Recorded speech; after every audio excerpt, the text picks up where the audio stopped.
Assalamualaikum warahmatullahi wabarakatuh. Teman-teman mahasiswa, eh, kita akan masuk ke sesi berikutnya ya dalam manajemen perkreditan ini, yaitu mengenai aspek-aspek dalam penilaian kredit. Aspek-aspek yang dinilai antara lain yang satu adalah aspek yuridis atau hukum, adalah masalah legalitas badan usaha serta izin-izin seperti SIUP ya, TDP, NPWP dan sebagainya ya, dan kemudian surat yang dijaminkan misalnya sertifikat tanah itu harus legalitasnya harus benar dulu ya. Oke, berikutnya adalah aspek pemasaran. Aspek pemasaran dalam hal ini yang dinilai adalah bagaimana produk tersebut yang dihasilkan ini permintaannya di masa yang akan datang, memiliki prospek atau mempunyai marketnya gitu ya, ada target marketnya ya, seperti itu. Misalnya pemasaran produknya minimal 3 bulan atau 3 tahun yang lalu, misalnya kondisinya seperti apa. Kemudian rencana penjualan dan produksinya kemana ya, rencana penjualannya kemana, marketnya kemana, dan itu apakah memenuhi nggak untuk produksinya, seperti itu ya. Kemudian ada kekuatan persaingannya nggak, persaingannya ya, peta kekuatan persaingan ada. Nah, kita juga harus update ya, seperti itu, dan bisa mencari searching di internet dan sebagainya. Kemudian proses produknya secara keseluruhannya itu mendukung nggak terhadap target market yang dibutuhkan ya oleh market ya. Kemudian berikutnya adalah aspek keuangan. Aspek keuangan dinilai adalah sumber-sumber dana yang dimiliki untuk membiayai usahanya dan penggunaan dana tersebut. Misalnya penilaian bank dari segi aspek keuangan biasanya dengan suatu kriteria kelayakan investasi yang mencakup antara lain. Pertama ya, rasio-rasio keuangan. Nah, rasio-rasio keuangan dalam hal ini seperti ada kondisi-kondisi, misalnya likuiditasnya seperti apa ya, solvabilitasnya, rasio-rasio keuangan lainnya seperti itu ya, dan kondisi debt equity ratio-nya seperti apa, DER-nya ya, komposisi dari utang dan modalnya seperti apa, seperti itu.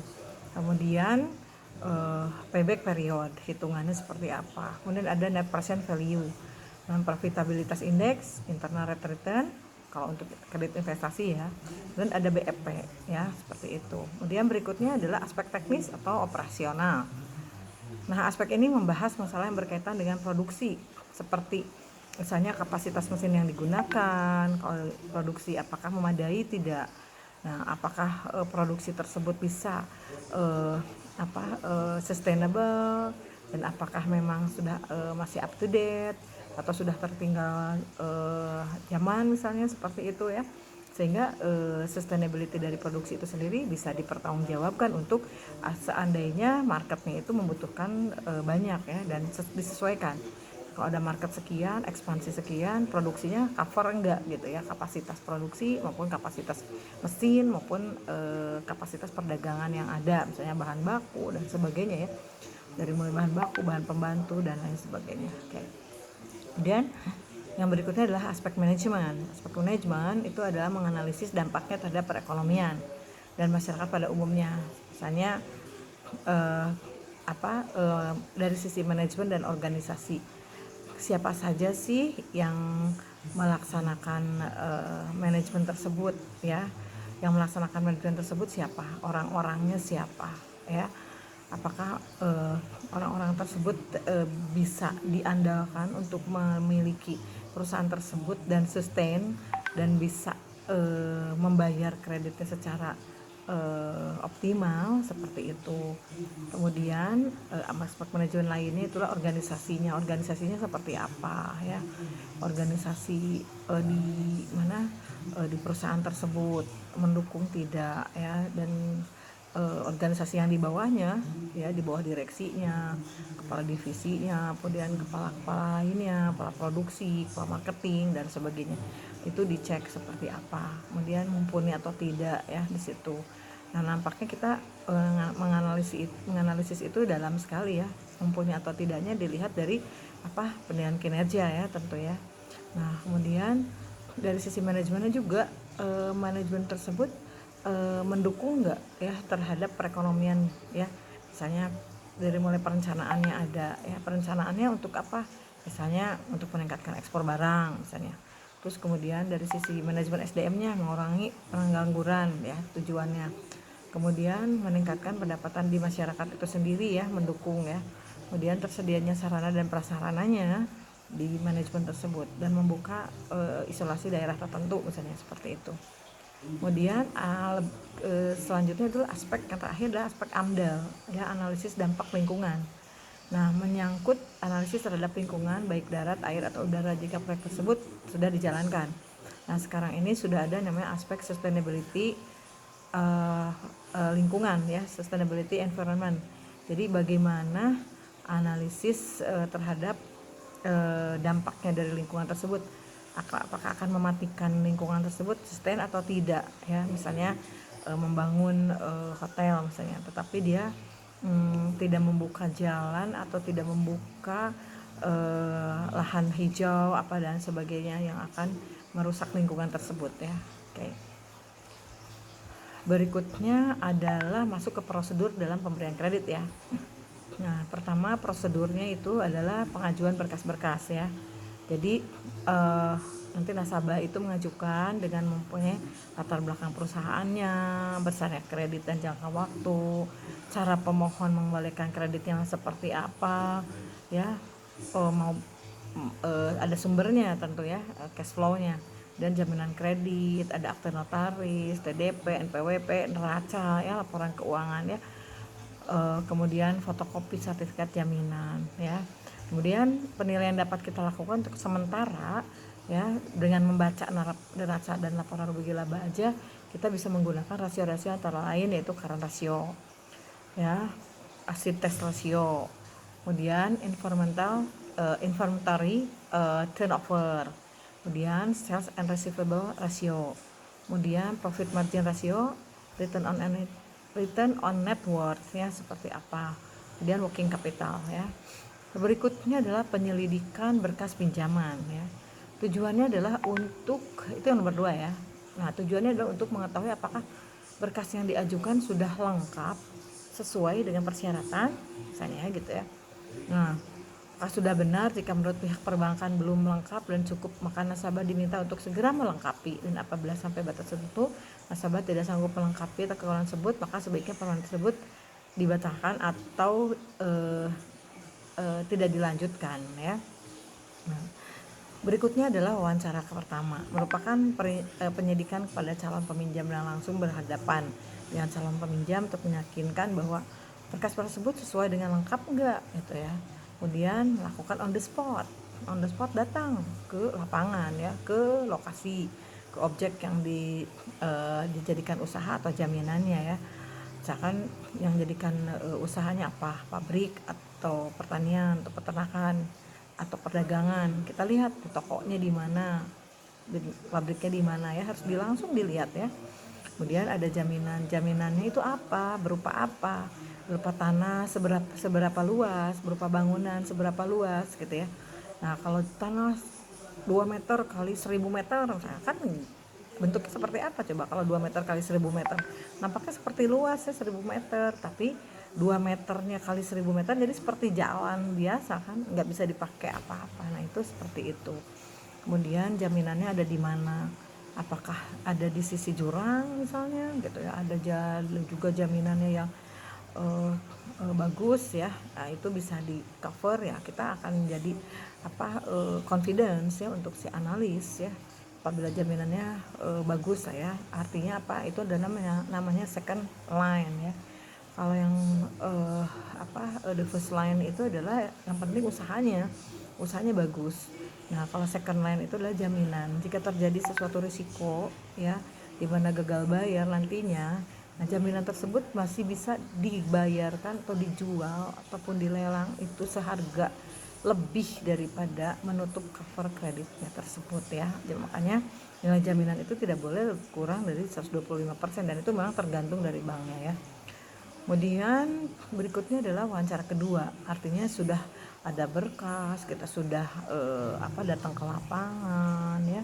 Kemudian itu merupakan kegiatan perbaikan berkas. Jika mungkin ada kekurangan pada saat setelah dilakukan oleh seperti lapangan, itu wawancara kedua ya. Nah, selanjutnya dilakukanlah analisa kredit nih. oleh teman-teman ya, analis itu ya. Nah, setelah dilakukan analisa ya, dengan perhitungan ya, dengan perhitungan-perhitungan yang tadi dibuat cash flow-nya seperti apa, dibuat repayment capacity-nya seperti apa, jelas ada tingkat pengembaliannya dilihat dari sisi cash flow-nya, maka diajukan ke pemimpin cabang ya, atau ke manajernya dulu, baru manajer ke pemimpin cabang untuk dilakukan diambil keputusan kredit ya. Keputusan kredit dalam hal ini adalah menentukan apakah kredit akan diberikan atau ditolak, dipersiapkan administrasinya sebagai berikut: nanti jumlah kredit yang terimanya, jangka waktunya, dan biaya harus dibayar ya. Nah, selanjutnya apabila sudah di-ACC oleh manajer dan ACC oleh pemimpin cabang, barulah nanti diadakan penandatanganan akad kredit atau perjanjian lainnya. Kegiatan ini merupakan kelanjutan dari diputuskannya kredit. Maka sebelum kredit cairkan, terlebih dahulu calon nasabah menandatangani akad kredit. Ya, nah setelah tanda tangan perjanjiannya dan disanggupi oleh kedua belah pihak, dan ada dengan notaris ya, di bawah notaris ya, dan dilaksanakan itu realisasi kredit. Realisasi kredit diberikan setelah penandatanganan surat-surat yang diperlukan dengan membuka rekening giro atau tabungan di bank yang bersangkutan ya. Kemudian, dan itu dengan seluruh keluarganya ya, istrinya ikut membuka tabungannya juga ya. Apabila dia atas transfernya nggak ke bank lain lagi, tapi ke bank kita sendiri ya.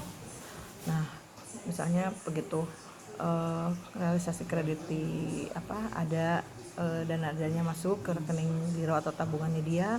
Nah, suatu hari nanti dia juga akan transfer ke istrinya atau anak-anaknya, itu dipastikan transfernya ke bank kita juga ya. Kemudian berikutnya adalah penyaluran, yaitu penarikan dana adalah pencairan atau pengambilan uang dari rekening ya, sebagaimana realisasi pemberian kredit dan diambil sesuai ketentuan yang lainnya, bisa sekaligus atau secara bertahap ya. Jadi penyalurannya kredit itu bisa sekaligus misalnya karena untuk pembelian barang yaitu kredit investasi, itu sekaligus bayar pengembaliannya pembayaran kreditnya ya, untuk dikirimkan bisa langsung ke toko untuk yang membeli barangnya tersebut ya. Tetapi pembayarannya pengangsurannya itu bisa cicil. Tetapi kalau untuk penyaluran kredit ya, penarikan dana yang per termin ya, nah itu kita harus jagain ya. Misalkan ada proyek dari uang muka dulu, kemudian termin kedua ya, sesuai dengan progres dari pekerjaan tersebut ya. Jadi tergantung dari secara bertahap, itu tergantung dari jenis kredit yang diberikan ya. Dan berikutnya setelah itu rasanya sudah selesai ya untuk pemberian kredit ya. Nah, tetapi tidak selesai sampai di situ. Kita harus monitor dan harus memastikan bahwa kredit-kredit tersebut itu lancar dan dapat dikembalikan sesuai dengan jangka waktu dan jatuh temponya kapan ya. Jadi kita harus fokus untuk memonitor kredit tersebut lancar ya, dijamin kelancarannya seperti itu. Namun demikian yang namanya analisa kredit ya, ataupun ada yang namanya nasabah dalam berusaha, itu juga tidak terlepas ya dari hal-hal yang tidak kita perkirakan ya. Semungkin analisa kreditnya rasanya sudah benar dan sebagainya, tetapi ada kalanya terjadi sesuatu ya. Nah, makanya di sini ada sesi kita berikutnya adalah teknik penyelesaian kredit macet atau kredit bermasalah ya. Nah, sepandai apapun analis kredit dalam menganalisis setiap permohonan kredit, mungkin saja terjadi kemacetan. Hal ini disebabkan bisa dari pihak perbankan yang menganalisisnya kurang teliti sehingga bisa over budget dan sebagainya, atau terjadi fraud ya, yang analisnya yang kerjasama misalnya dengan nasabahnya, itu yang diharapkan jangan sampai terjadi seperti itu ya. Dan dari pihak nasabah ada unsur sengaja dan unsur tidak sengaja. Unsur sengajanya sengaja dimacetkan atau tidak sengaja tidak dibayar, atau juga karena memang terjadinya bencana alam seperti itu di Aceh dan sebagainya itu, atau di Palu dan sebagainya, itu terjadi bencana alam. Nah itu ya, atau terjadinya dia tertipu, atau memang juga terjadinya bisnis yang kurang baik ya. Seperti saat ini nih ada corona seperti ini ya gitu ya, jadi ada kredit yang sulit untuk di usahanya yang mulai sulit ya, sehingga pembayaran kredit juga ikut sulit juga dibayarkan ya, tingkat pengembaliannya. Nah ini ada cara untuk penyelamatan itu melalui ada cara-caranya ya. Satu, rescheduling ya, yaitu perpanjangan jangka waktu kredit dari 6 bulan sampai setahun, terus memperpanjang angsuran hampir sama dengan jangka waktu kreditnya. Kemudian yang kedua adalah reconditioning, yaitu kapitalisasi bunga, penundaan pembayaran bunga, penurunan suku bunga, pembebasan bunga ya. Yang ketiga adalah restructuring ya, dengan menambah jumlah kredit dan menambah equity. Misalnya, nah ini usahanya bagus ya, nah tapi terjadi kemacetan karena oversupply misalnya ya. Nah padahal ini demandnya juga banyak gitu ya, masih bagus gitu ya. Nah prospeknya juga masih bagus, hanya terjadinya karena dananya kurang, jadi dia sedang permintaan banyak. Nah seperti itu kita bisa bantu lagi, tapi dengan restructuring ya, dengan menambah jumlah kredit lagi, tapi tujuannya adalah top up-nya itu untuk kebaikan ya, atau dengan menambah equity permodalan, misalnya ada yang mau nambah modal dari investor seperti itu.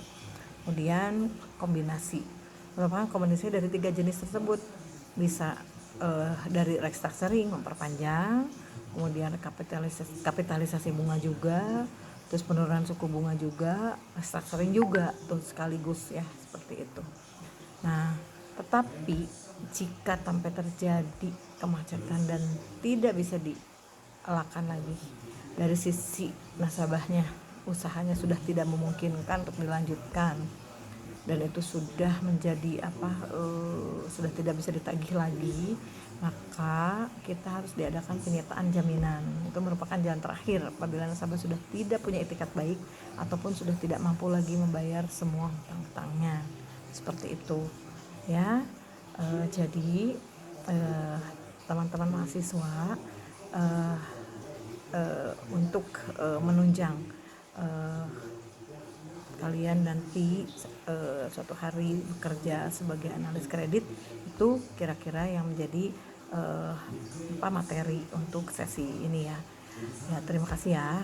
Assalamualaikum warahmatullahi wabarakatuh.